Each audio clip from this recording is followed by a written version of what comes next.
تو چلو اتنا ہوتا ہے کہ اس کا روٹی کپڑا مکان جو کچھ کرائے وغیرہ ہوتے ہیں اس کے پورے ہوتے رہتے ہیں، تو آپ اس کو کہتے ہیں کہ یہ غربت کی زندگی گزار رہے ہیں۔ لیکن جو اس سے بھی نیچے آ جائے، یعنی زندگی کی اپنی ضروریات بھی پوری نہ کر سکے، اتنی اس کی آمدن ہو، تو ایسے لوگوں کو کہا جاتا ہے کہ غربت کی لکیر سے نیچے زندگی بسر کرنا۔ ٹھیک ہے، یہ بات آپ سمجھ گئے۔ تو میں عرض یہ کر رہا تھا کہ آپ کی جو زندگی ہے، اس زندگی کے اوپر کیا اثر پڑا ہے؟ زندگی، معیار زندگی بلند ہوا ہے؟ نہیں، ہرگز بلند نہیں ہوا۔ تو پھر آپ خوش کس بات کے اوپر ہوتے ہیں؟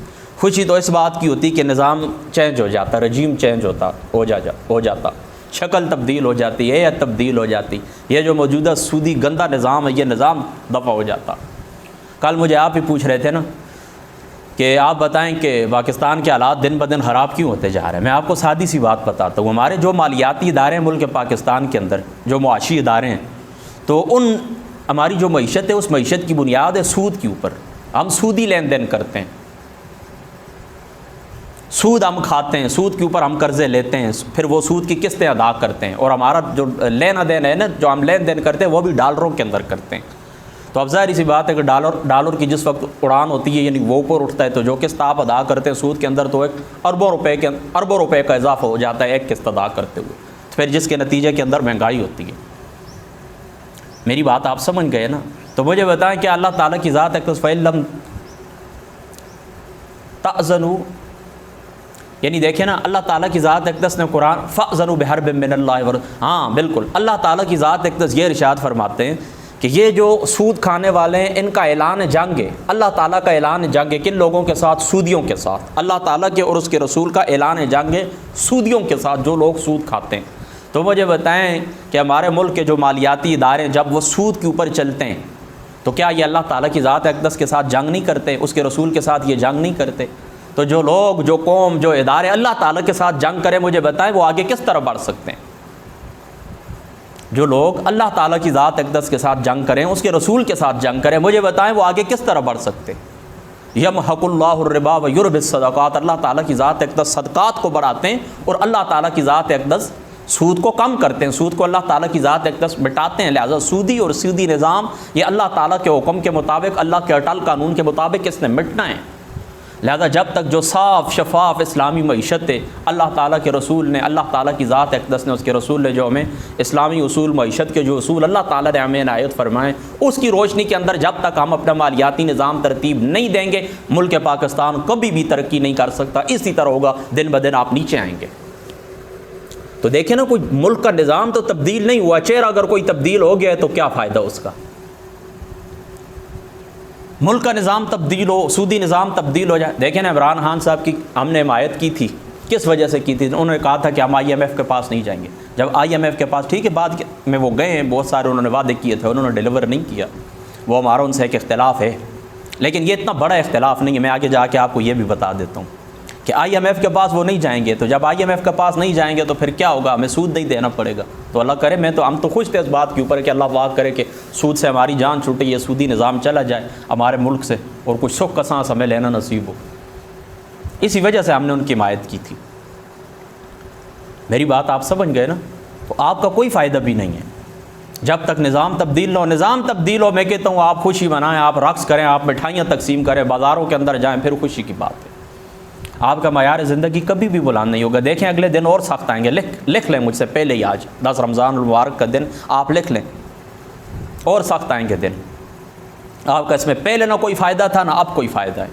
لہذا فضول قسم کی یہ جو ایکٹیویٹیز ہوتی ہیں، فضول قسم کی یہ سرگرمیاں ہوتی ہیں، ان سے آپ بالکل دور رہیں۔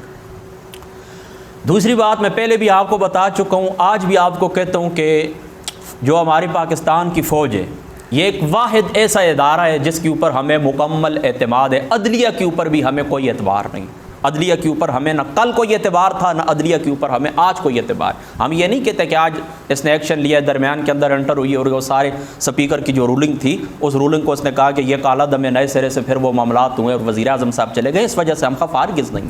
یہ تو نہیں تھا، پہلے ہم نے سپریم کورٹ کے فیصلوں کی تاریخ ہمیں پہلے بھی معلوم ہے، اور میں چونکہ مسجد کے اندر بیٹھا ہوں، میں عدالتوں کے لیے سخت جملہ نہیں کہتا، وہ جو امریکی اخبار نے جو کچھ لکھا ہے کہ وہ میں نہیں کہتا، اور نہیں وہ دوسرے وہ جو بازاری قسم کے الفاظ لوگ طوائفوں کے متعلق وہ اس کے ساتھ تشبیہ دیتے ہیں، وہ بھی میں نہیں کہتا۔ لیکن میں اتنا ضرور کہتا ہوں، یہ لونڈی ہے، نوکرانی ہے امیر لوگوں کی، طاقتور لوگ جو ہیں نا، اشرافیہ، پیسے والے جو لوگ ہیں، بیوروکریسی، یہ طاقتور جتنے بھی لوگ ہیں نا، یہ ان کی نوکرانی ہے سپریم کورٹ. اور ہمارے سپریم کورٹ کے فیصلوں کی یہی تاریخ ہے، جس کے حق کے اندر آتے ہیں وہ خوش ہوتے ہیں، اور جس کے حق کے اندر نہیں آتے، جس کے مخالف ہوتے ہیں. میں اپنے گھر کی آپ کو بات بتاتا ہوں. کل 2013 کے اندر جس وقت ہمارے طاہر القادری صاحب بیٹھے ہوئے تھے دھرنے کے اندر، 2013 کے اندر جو زرداری صاحب کے زمانوں میں انہوں نے دھرنا دیا تھا، اس وقت کیا ہوا تھا؟ جس وقت وہ راجہ پرویز اشرف کو رینٹل پاور ہاؤس کا جو کیس تھا، اس کے خلاف جو فیصلہ آیا تھا، گرفتاری کا حکم دیا تھا، تو کتنی دعائیں دی تھی سپریم کورٹ کو طاہر القادری صاحب نے، اور کتنی خوشی کا اظہار کیا تھا، اور سپریم کورٹ زندہ باد کا نعرہ لگایا تھا. لیکن پھر جس وقت وہ الیکشن کمیشن کے معاملے کے اندر خود پیش ہوئے تھے عدالت کے اندر دھرنے کے بعد، تو پھر انہوں نے کہا دوہری شریعت کے اوپر انہوں نے اعتراض اٹھایا، تو پھر باہر نکل کے کتنے ناراض ہوئے تھے سپریم کورٹ کے اوپر. تو سپریم کورٹ کی جو تاریخ ہے یہ بھی ہمیں معلوم ہے، لوگ فیصلے اس کے تسلیم نہیں کرتے، اور نہ ہی اس کو کوئی فیصلہ کارآمد ہوتا ہے. یہ جو زیادہ پیسے دے دے بس اس کے حق میں فیصلے کر دیتے ہیں. پیسے والا بندہ ہو تو رات کو 12 بجے بھی عدالتیں کھل جاتی ہیں، ورنہ ان کی پینڈنگ کے اندر ہزاروں، میں کہتا ہوں لاکھوں کیس پڑے ہوئے ہیں. 48,000 50,000 کے کیس پڑے ہوئے ہیں ان کی پینڈنگ کے اندر پڑے ہوئے ہیں. لائٹ چلی گئی، اچھا چلو کوئی ریکارڈنگ کے اوپر تو کوئی اثر نہیں ہوگا، چلو خیر کوئی بات. میں کیا کہہ رہا ہوں کہ ان کی پینڈنگ کے اندر کتنے کیس پڑے ہوئے ہیں مجھے بتائیں. انہوں نے کیا کیا؟ ان کے اوپر کبھی غور کیا؟ درجنوں سینکڑوں ہزاروں مسائل ہیں ہمارے ملک کے موجودہ دور کے اندر. ابھی چند یہ جو حکومت کے اندر یہ سندھ ہاؤس کے اندر لاکھوں کروڑوں اربوں روپے کے لین دین ہوئے، ہارس ٹریڈنگ ہوئی ہے. کیا سپریم کورٹ کا حق نہیں بنتا تھا کہ اس کے اوپر ایکشن لے؟ بنتا تھا نا. پھر کیوں نہیں لیا ہے؟ سو موٹو ایکشن کیوں نہیں لیا ہے سپریم کورٹ نے؟ حق نہیں بنتا تھا؟ میری بات آپ سمجھے نا. تو یہ بس سمجھا کرے یہ سارا بکاؤ مال، یہ سارا بکاؤ مال ہے.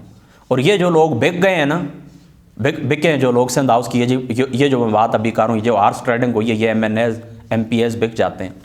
میں ایک بات پوچھتا ہوں، یہ جو لوگ ان کو خریدنے والے ہیں ان سے میں ایک بات پوچھتا ہوں، تمہارے پاس جو عوام کا رونر ہوتے ہیں بڑا تمہیں دکھ ہوتا ہے، تو بھی کہتے ہو جی غریب عوام ہے، فلاں سے جان چھڑائیں، ہم آگے آئیں گے، ہم غریبوں کے حامی ہیں. مجھے بتائیں یہ جو اربوں روپے تم ان کو دیتے ہو، یہی غریبوں کے لیے آپ نہیں دے سکتے؟ وہ صوبہ سندھ کے اندر میں کہتا ہوں خاک اڑ رہی ہے ابھی بھی. پنجاب کے حالات تو پھر قدرے بہتر ہیں، صوبہ سندھ اور بلوچستان کے اندر تو خاک اڑ رہی ہے. تھار کے اندر وہ پیاسے بچے، وہ بھوک سے مرتے ہوئے بچے، ان کے لیے آپ کے پاس کچھ نہیں، اور کروڑوں روپے اربوں روپے نے MNAs خریدنے کے لیے آپ کے پاس ہیں. اور وہ کہنے والے نے ٹھیک کہا، آج میں دن کو ایک شخص کی ٹویٹ پڑھ رہا تھا، اس نے ٹھیک کہا ہے کہ میں نریندر مودی سے کہتا ہوں تمہیں کیا ضرورت ہے کہ دفاعی بجٹ کے اوپر تم اربوں روپے خرچ کرتے ہو؟ جب دیکھیں نا اتنے روپے کے اندر خرید، تو پھر اس طرح کچھ ارب روپے لگا کر سارے پاکستان کو ہی خرید لیں، آگے باقی بچتے ہی کیا؟ کیوں اتنا خرچہ آپ کرتے ہیں دفاع کے اوپر؟ تو میری بات آپ سمجھ گئے نا. تو یہ جو سپریم کورٹ ہے یا جب ہماری جو عدالتیں ہیں ان کے اوپر ہمیں کوئی اعتراض نہیں. باقی جو فوج ہے، فوج کے اوپر ہم غیر متزلزل ایمان رکھتے ہیں، اور ہم یہ سمجھتے ہیں مسجد کے اندر بیٹھوں کہ فوج کی وجہ سے ہمارا پاکستان بچا ہوا ہے، ہمارا ملک بچا ہوا ہے، ورنہ فلسطین اور شام والی اور عراق افغانستان والی حالت ہماری بھی ہو جاتی. فوج کی وجہ سے اللہ تعالیٰ کی ذات اقدس نے حفاظت کی ہوئی. باقی کوئی جرنیل کرنے دے، اس کی کسی وقتی پالیسی سے، وقتی کسی فیصلے سے آپ اختلاف کریں، میں اختلاف کروں، تو کوئی بات نہیں، یہ کوئی بری بات نہیں ہے، ٹھیک ہے. جس طرح ابھی بھی ہم کہہ سکتے ہیں کہ جنرل باجوہ صاحب جو تھے تو موجودہ حالات کے اندر ان کو ایکشن لینا چاہیے تھا. موجودہ جو صورتحال ہے نا، تو اس صورتحال کے اندر باجوہ صاحب کو بھی ایکشن لینا چاہیے تھا. تو میں پھر اپنا جملہ دہرا دیتا ہوں کہ کوئی جنرل کرنل ہے، کوئی جرنیل ہے، کوئی بھی ہے، اس کے وقتی کسی فیصلے سے آپ اختلاف کر سکتے ہیں، لیکن فوج کے اوپر ہم پورا ایمان رکھتے ہیں، اور فوج کے اوپر ہم یہ عقیدہ رکھتے ہیں، ہمارا یہ نظریہ ہے، ہمارا یہ بنیادی نظریہ ہے، ہماری سیاست کی یہی بنیاد ہے. ہم کہتے ہیں فوج کے علاوہ کسی ادارے کے اوپر بھی ہمیں کسی قسم کا کوئی اعتبار بھی نہیں ہے. ٹھیک ہے، میری بات آپ سمجھ گئے نا. تو پھر میں اپنی اس گفتگو کی طرف واپس جاتا ہوں کہ آپ کا کوئی فائدہ بھی نہیں ہے جب تک نظام تبدیل نہیں ہوگا، لہذا آپ کو کسی قسم کی خوشیاں منانے کی ضرورت نہیں ہے. باقی آپ پوچھ رہے تھے کہ آپ کا اختلاف کیا ہے. میرا پہلا بنیادی اختلاف پتہ ہے کیا ہے؟ پہلا بنیادی میرا اختلاف یہ، میں کہتا ہوں ملک کا نظام تبدیل ہو جائے. اس پیپلز پارٹی کے اندر اچھے لوگ موجود ہیں، نون لیگ کے اندر اچھے لوگ موجود ہیں، باقی بھی جتنی پارٹی ہیں ان کے اندر اچھے لوگ موجود ہیں، صحیح العقیدہ لوگ ہیں، اور ملک پاکستان کے وفادار ہیں، اچھے لوگ ہیں. لیکن کیا وہ کوئی نیکی کر سکتے ہیں؟ نظام جو بدی کہو، معاشرت جو بدی کہو، تو ظاہری سی بات ہے نیکی وہاں پر پن اپ نہیں سکتی. تو یہاں پر کچھ اچھے لوگ ہوتے ہیں لیکن یہ کچھ کر نہیں سکتے. لہذا ہماری جو پہلی بنیادی جنگ ہے نا وہ یہی، ہم کہتے ہیں نظام تبدیل ہو جائے. اور نظام بھی اس طرح تبدیل نہیں ہو سکتا. مطلب آئینی جدوجہد بندے کرتے ہیں. طاہر القادری صاحب سے زیادہ مجھے بتائیں آئینی جدوجہد کس نے کی ہے؟ ڈاکٹر اسرار صاحب سے زیادہ آئینی جدوجہد کس نے کی ہے؟ چلو طاہر القادری صاحب بعد میں آئے، پہلے ڈاکٹر اسرار صاحب ہیں. مجھے بتائیں آئینی جدوجہد انہوں نے بھی کی ہے، تحریک خلافت کے وہ بانی تھے. پھر طاہر القادری صاحب آئے، طاہر القادری صاحب نے بھی آئین کی بات کی ہے. لیکن انہیں کامیابی حاصل نہیں ہوئی اور ہو بھی نہیں سکتی. مذاکرات کے ذریعے کبھی بھی یہ اس طرح نہیں ہوگا کہ یہ پلیٹ میں رکھ کر اقتدار نیک لوگوں کو سونپ دیا جائے, اس طرح نہیں ہوتا. تو پھر کیا ہوگا, میں آپ کو یہ بھی بتاؤں پھر کیا ہوگا. جب آئینی جدوجہد کامیاب نہیں تو پھر کیا کریں, اسلحہ اٹھا لیں؟ نہیں, یہ بھی نہیں ہو سکتا, اس کی بھی اللہ رسول اجازت نہیں دیتے.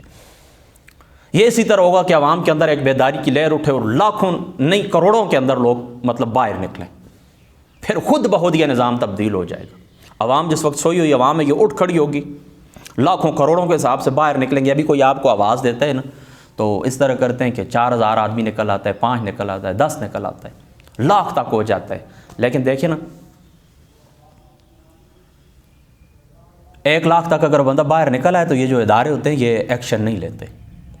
یہ تقریباً کم از کم میں کہتا ہوں 10 سے 15 لاکھ عوام جس وقت باہر نکلے گی, اگر اس طرح ہو کہ جس طرح وہ سابقہ انقلابات کی ہم نے تاریخ پڑھی ہے, بہرحال چونکہ وہ تو اس قسم کا وہ یہاں پر ماحول نہیں ہے, لیکن اس طرح ہو کہ 10 لاکھوں کروڑوں کی تعداد میں جس وقت عوام باہر نکلیں گے تو پھر تبدیلی ممکن ہے.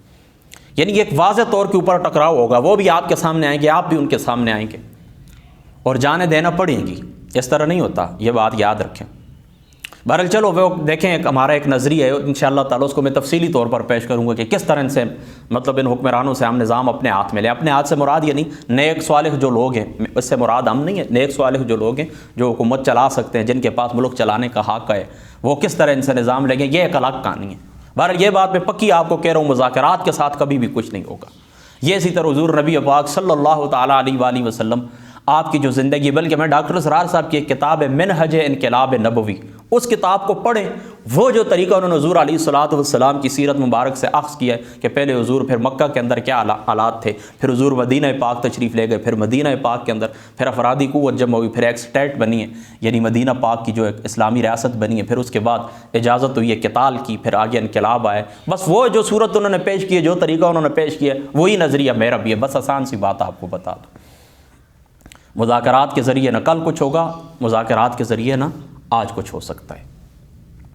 تو میں بات یہ کہہ رہا تھا کہ میرا پہلا بنیادی اختلاف یہ ہے, اس بات کے اوپر میرا اختلاف ہے. میں ان شخصیات کے ساتھ میرا کوئی جھگڑا بھی نہیں ہے, نہ ہمارا نون لیگ کے ساتھ ہے, نہ تحریک انصاف کے ساتھ ہے, نہ اور کسی کے ساتھ ہے. ہاں اگلی بات جو میں آپ کو یہ بتانا چاہتا ہوں وہ یہ, پہلی بات تو یہ. دوسری بات یہ ہے کہ موجودہ جو حکومت گزری ہے, یعنی عمران خان صاحب جو وزیر اعظم تھے, اب ایکس ہو گئے ہیں, ان کے ساتھ ہمارا ایک ہی اختلاف ہے, میرا ایک ہی اختلاف ہے. وہ اختلاف یہ ہے کہ دیکھیں آپ نکلیں احتجاج کے لیے پہلے 2014 کے اندر, ابھی بھی آپ کے لاکھوں لوگ باہر ہیں, آئینی حق ہے آپ کا, قانونی حق ہے, تو یہ قانونی حق دوسروں کو بھی استعمال کرنے دیا جائے.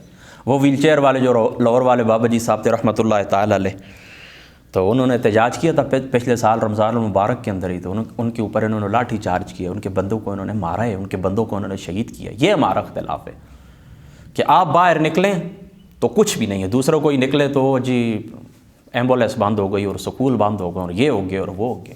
یہ بات غلط ہے, یہ ہمارا اختلاف ہے ان کے ساتھ. اور یہی بات ہے کہ ہم کھل کھلا کے ان کی حمایت نہیں کر سکے, یہی ہماری ناراضگی تھی بنیادی, کہ ان کا حق ہے. دیکھیں وہ ملک کی مذہبی جماعت بھی اور ملک کی سیاسی جماعت بھی, 25 لاکھ لوگوں انہوں نے ووٹ دیے, وہ بھی ہم سمجھتے ہیں کہ دھاندلی ہوئی. اگر دھاندلی نہ ہوئی ہوتی تو ہو سکتا ہے کہ نتیجہ کچھ اور ہوتا, نتیجہ کچھ اور ہوتا.